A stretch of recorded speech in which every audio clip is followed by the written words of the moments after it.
नमस्कार दोस्तों, मैं आपका गाइड ओजांग।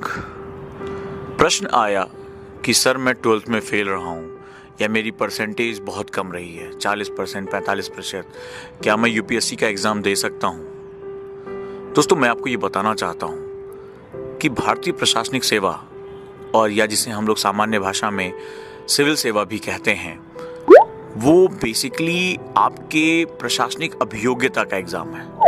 अगर किसी भी कक्षा में पास या फेल होने या टॉप करने से इसका अगर संबंध होता तो यूपीएससी सभी यूनिवर्सिटीज़ के जो गोल्ड मेडलिस्ट हैं, टॉपर्स हैं, उनको लेकर उन्हें आईएएस बना देती। पर नहीं, इसने चाहे आप किसी गांव से आए हों, देहात से आए हों, हिंदी माध्यम से, इंग्लिश माध्यम से, तमिल हो, तेलुगु हो, इसको कोई मतलब नहीं है। आप सभी अब भारतीय अनुसूची के अंदर जो 8वीं अनुसूची की भाषाएं हैं उनमें आप एग्ज़ाम दे सकते हैं। ये कभी भी आपका मिनिमम परसेंटेज नहीं मांगता कि आपके पास यही परसेंटेज होना चाहिए तभी आप एग्ज़ाम दे सकते हैं। सिर्फ आप किसी भी भारतीय यूनिवर्सिटी से आप स्नातक हों जो यूजीसी रिकॉग्नाइज्ड है, और ये आपसे और कुछ भी नहीं मांगता।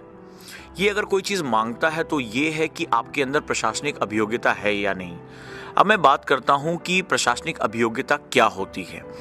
प्रशासनिक अभियोग्यता का मतलब है ये एक सर्विस बहुत चैलेंजिंग है, जहां आपको लोगों की समस्याओं को समझ के उनका त्वरित निदान करना होगा या उनका स्थायी निदान देना होगा, सॉल्यूशन आपको देना होगा। और ये जो सॉल्यूशन देना है, ये ज़रूरी नहीं है कि कोई किताबों को रट के या कोई रट्टू तोता इनका सॉल्यूशन दे सके। सॉल्यूशन भी बहुत ही प्रैक्टिकल होते हैं, और कई बार ये देखा गया है कि वो जो लोग पढ़ने में बहुत ब्रिलियंट नहीं होते हैं या बहुत बड़े रट्टू तोता नहीं होते हैं, वो कई बार बहुत ही अच्छे सॉल्यूशन लेकर आते हैं, क्योंकि उनका अप्रोच बहुत प्रैक्टिकल होता है। वो समाज को गहराई से समझते हैं। और कई बार जो बहुत पढ़े लिखे होते हैं, बहुत ज़्यादा किताबों में घुसे रहते हैं, वो कई बार जो रियल लाइफ सिचुएशन होती है उसमें बहुत अच्छा नहीं कर पाते हैं। जैसे सपोज दैट आप एक अधिकारी हैं और कोई आग की घटना हो जाती है, तो वहाँ पर जो त्वरित आपको निर्णय लेना है वो वहीं पर निर्णय लेना है, और इससे आपकी पढ़ाई लिखाई का कोई संबंध नहीं होगा।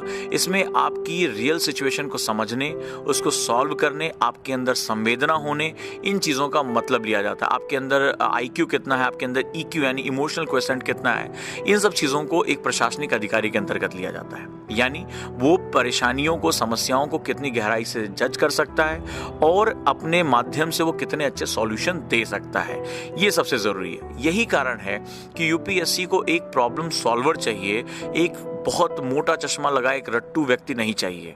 तो ऐसी कंडीशन में उसने केवल जो है मिनिमम अहर्ता रखी है कि भाई आप ग्रेजुएट होने चाहिए, आपकी जो परसेंटेज है पास होने के लिए वो आपकी मोर देन इनफ है। यहाँ पर जो उसकी रिक्वायरमेंट है उसको आप पूरा करेंगे। कारण ये है कि आप प्रशासनिक अभियोग्यता जब अर्जित करते हैं तो आप कई गुणों से होकर गुजरते हैं। जैसे आपको एक टीम में काम करना पड़ता है। अगर आप बहुत एरोगेंट हैं, आपको लगता है कि आप बहुत पढ़े लिखे हैं, बहुत घमंड में हैं, तो आप कभी भी टीम में सीख नहीं सकते, क्योंकि टीम में सीनियर भी होता है और जूनियर भी होता है। कई बार अधिकारियों को जो सबसे अच्छा सबक होता है उनका अर्दली या उनका प्योन देता है।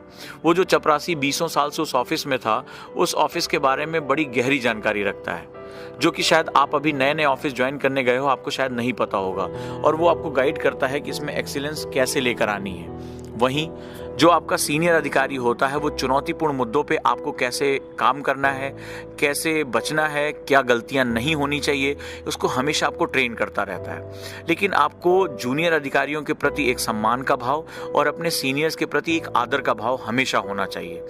ये नहीं है कि वो मेरा अर्दली है या मेरा ड्राइवर है, मेरा चपरासी है, तो ये कोई एक्स्ट्रा ऑर्डिनरी सेगमेंट होगा। नहीं, यहाँ जो बेसिक सेगमेंट होगा वो ये होगा कि मुझे उसकी जानकारियों का उपयोग करना है। यानी आपके व्यवहार में नम्रता होना चाहिए, सभी व्यक्तियों के प्रति सम्मान होना चाहिए और अपने सीनियर्स के प्रति आदर होना चाहिए कि आप उनको ये शो कर सकें कि यस सर, मैं आपसे सीखना चाहता हूँ।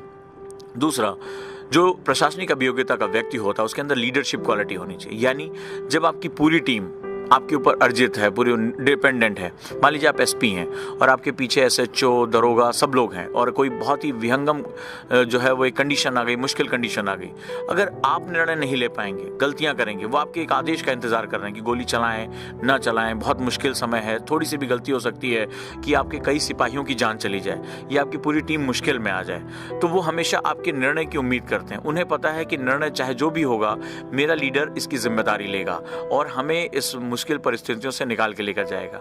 वो आपके लिए लड़ने को तैयार है, लेकिन आपको उनमें भरोसा दिखाना होगा कि आप भी हर परिस्थिति में उनके साथ खड़े हैं। तो ये लीडरशिप क्वालिटी होती है और इसका बहुत ज़्यादा पढ़ने लिखने से संबंध नहीं होता, इसका एक व्यवहारिक ज्ञान से संबंध होता है। इसीलिए आईएएस की ट्रेनिंग ज़्यादातर फील्ड में होती है, एकेडमी में बहुत कम समय वो बिताते हैं और वो फील्ड में ज़्यादा समय, विभिन्न विभागों में ज़्यादा समय बिताते हुए वो इसको लर्न करते हैं। यानी यूपीएससी में अगर आपका ये डर है कि परसेंटेज आपकी जो सक्सेस रोक सकती है, तो इस डर को निकाल कर फेंक दीजिए। अगर ऐसा नहीं होता तो आज हमारे ही इंस्टीट्यूट से रियाज, जो आज आईएएस भारतीय प्रशासनिक सेवा के ट्रेनी ऑफिसर हैं, जो 12वीं क्लास में अपने विषय में फेल हो गए थे, उनको आईएएस बनने का कोई हक नहीं था। लेकिन न सिर्फ आज वो आईएएस बने, साथ ही साथ वो एक आज ट्रेनिंग कर रहे हैं और निश्चित रूप से आज उनको कैडर भी अलॉट हो चुका है। तो ये चीज़ें बताती हैं कि अगर हम हिम्मत है हमारे अंदर, हम लगातार आगे बढ़ सकते हैं और अपनी कमियों को दूर कर सकते हैं। तो निश्चित रूप से भारतीय प्रशासनिक सेवा से अच्छा, जो सिविल सेवा से अच्छा कोई विकल्प नहीं हो सकता, क्योंकि ना ही आपका परसेंटेज पूछता है, अमीरी गरीबी क्षेत्र कुछ भी नहीं आपसे बात करता है। आप किसी भी भारतीय भाषा में जो अनुसूची में शामिल हो उसमें आप अपना प्रश्न लिख सकते हैं, अपना उत्तर लिख सकते हैं, अपने आप को एक्सप्रेस कर सकते हैं। यही इसकी सबसे बड़ी खूबसूरती है और यही इसको अखिल भारतीय सेवा का स्वरूप प्रदान करती है। तो दोस्तों, आप अपने दिमाग से इस डर को निकाल कर फेंकिए कि आपका परसेंटेज आपकी सफलता में रोड़ा बन सकता है। अतीत को भुलाइए और भविष्य, जो सुनहरा भविष्य है, उसकी तरफ देखिए। हाँ, आप अपनी गलतियों को सुधारिए। आप किस पृष्ठभूमि से, आपको अंग्रेजी नहीं आती है, आप बेसिक इंग्लिश सीखिए, उतनी सीखिए कि जिसमें आप यूपीएससी के रिक्वायरमेंट को पूरा कर सकें। आप किसी भी सब्जेक्ट को पढ़ सकें, अंग्रेजी के भी पेपर को थोड़ा बहुत पढ़ के समझ सकें, क्योंकि अखिल भारतीय स्वरूप में आपको बिल्कुल नहीं पता कि आपको क्या सीखना पड़ेगा, कहाँ जाना पड़ेगा। तो निश्चित रूप से इसका बहुत ध्यान रखें। आप अपनी गलतियों को दूर करें। आप 2 घंटे नहीं पढ़ पाते थे, अब आपको 10-10 घंटे पढ़ना पड़ेगा। इसके लिए अपने आप को मानसिक रूप से तैयार करें और जब आपको अपना लक्ष्य स्पष्ट होगा, आपको पता होगा कि मुझे यूपीएससी क्यों करना है, तो मेरा पूरा भरोसा है कि आप अपने अतीत को भुलाकर आप अपने स्वर्णिम भविष्य की तरफ बढ़ सकेंगे। और जो आपने सोचा है कि न सिर्फ आप आईएएस बनेंगे, एक बेहतरीन ऑफिसर बनेंगे, जहाँ पर भी रहेंगे वहाँ परिवर्तन करेंगे, तो निश्चित रूप से आप सफल होंगे। और आज तमाम ऐसे ऑफिसर्स हैं जो बहुत ही सामान्य पृष्ठभूमि से निकल कर आए हैं, जो ग्रामीण पृष्ठभूमि से निकल कर आए हैं, जिनका कोई सुनहरा अतीत नहीं रहा है, जिनके माँ बाप ज़्यादा पढ़े लिखे नहीं थे, जो बहुत ही ग्रामीण इलाकों से आए हैं, बहुत पिछड़े इलाकों से आए हैं, वो आज भारतीय प्रशासनिक सेवा के अधिकारी हैं, भारतीय पुलिस सेवा के अधिकारी हैं। और वो न सिर्फ बेहतरीन काम कर रहे हैं, वो जाने कितने युवाओं को प्रेरणा भी दे रहे हैं। तो ऐसी प्रेरणा आप भी दे सकते हैं, ऐसा मोटिवेशन आप भी दे सकते हैं। आपके अंदर वो ताकत है, जुनून है, जो दूसरों को प्रेरित कर सकता है। बस अपने आप में विश्वास करिए, क्योंकि ओजांग आईएएस एकेडमी हमेशा आपकी ताकत में विश्वास करती है, परिवर्तन में विश्वास करती है, आगे बढ़ने में विश्वास करती है। स्वयं में विश्वास करिए, रास्ते हमेशा मौजूद रहे हैं। आज तक इतिहास में कभी ऐसा नहीं हुआ कि मनुष्य ने आगे बढ़ना चाहा और रास्ते बंद हो गए हों। अगर एक रास्ता बंद होता है तो उससे बेहतरीन रास्ता खुल जाता है। ज़रूरत कदम बढ़ाने की है, ज़रूरत हौसलों को एक उम्मीद देने की है, ज़रूरत पैर बढ़ाने की है। तो बढ़ा दीजिए पैर और बढ़ जाइए आगे।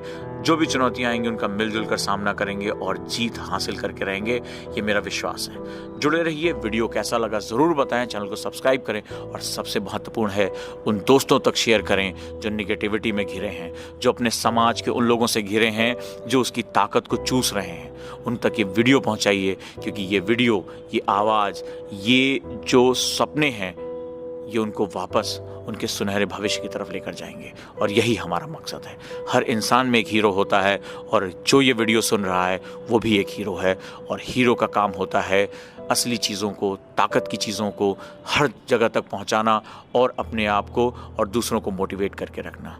तो हीरोज़, मिलते हैं हम अगले वीडियो में। धन्यवाद।